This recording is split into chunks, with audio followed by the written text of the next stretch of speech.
Apple provides something called the Apple Teacher Learner Center that allows people to work independently on specific things with either the iPad or the Mac.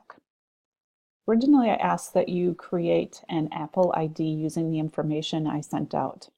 An Apple ID is required to enter into the Apple Teacher Learning Center. So first of all, the Apple ID is hopefully your school email, and then whatever password you created for your Apple ID. Most likely this required a capital letter and some numbers. Although there's a lot in the Apple Teacher Learning Center, we're going to focus on this either badges for the iPad or badges for the Mac. In either case, if I select one of them, they are similar in that they have one area that is more generic about the device itself, and then other areas that are specific to some of the apps that you would find on the device. If I go back and choose the Mac, you'll see that it's very similar, that there's one that's basic about the Mac, and then specific apps that deal with the Mac. To begin with, on the badges for Mac, I'm going to suggest that you start on this generic one, even if you've used a Mac a great deal. It provides a lot of information and extra tips that you may not have known about. The first thing that you're going to see is this Mac Starter Guide, and this is the specific instructions that walk you through getting going on the Mac. The middle section is for online help, again, getting more information, and then this is about in-store workshops that really isn't practical for our area. If you notice for this very first one, it says Get the Book. So you're going to select that Get the Book, and it's going to open up iBooks for you, and it's going to actually ask you to get this book and download it, so it's almost like your instructions. Notice that iBooks opened over here for me, and it will probably pop up and ask you for your Apple ID password again, and that's fine, you just put it in. Now yours will look different than mine. Yours will say Get instead of Read, and you're going to click on that Get and it will download. Okay, that may take a little bit of time, but you'll want to download that book. Then once I have it, I'm going to click on Read, and it's going to open up this book for me. So I am technically in iBooks right now, and this is walking through, I should get back to the beginning because I was in this book already.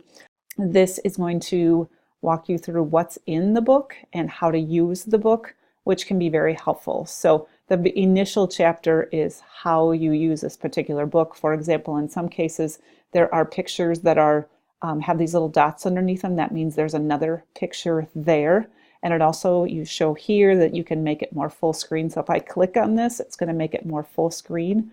And then if I use a little arrow on the right-hand side, I can go to the next picture, and it's showing me examples. All I'm doing is pushing the escape key to get back out of that.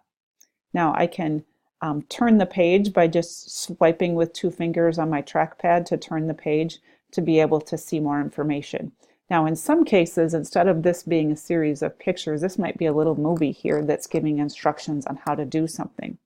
Now keep in mind that this window can be minimized with the yellow dot here. So for example, let's say you're reading something and then you want to go try it on your computer, you can actually do that. You can minimize and then come back to it. So instead of having a worksheet in front of you or a teacher standing in front of you, this allows you to work independently on learning about something with the Mac through this little book, and then it has you actually practice it on your computer. Now what you'll see underneath this, now I'm going to actually get out of these windows that were opened up here to get my Mac going here. Underneath this Mac Starter Guide, you'll also see a quiz. Now yours will look different because I actually took my quiz already, but after you've gone through this, you can take a little quiz, and if you earn enough points, you can earn a badge. Now keep in mind, I'll warn you what I did. This book covers things that I don't necessarily use. For example, I don't use the Apple Mail. I use our Gmail instead.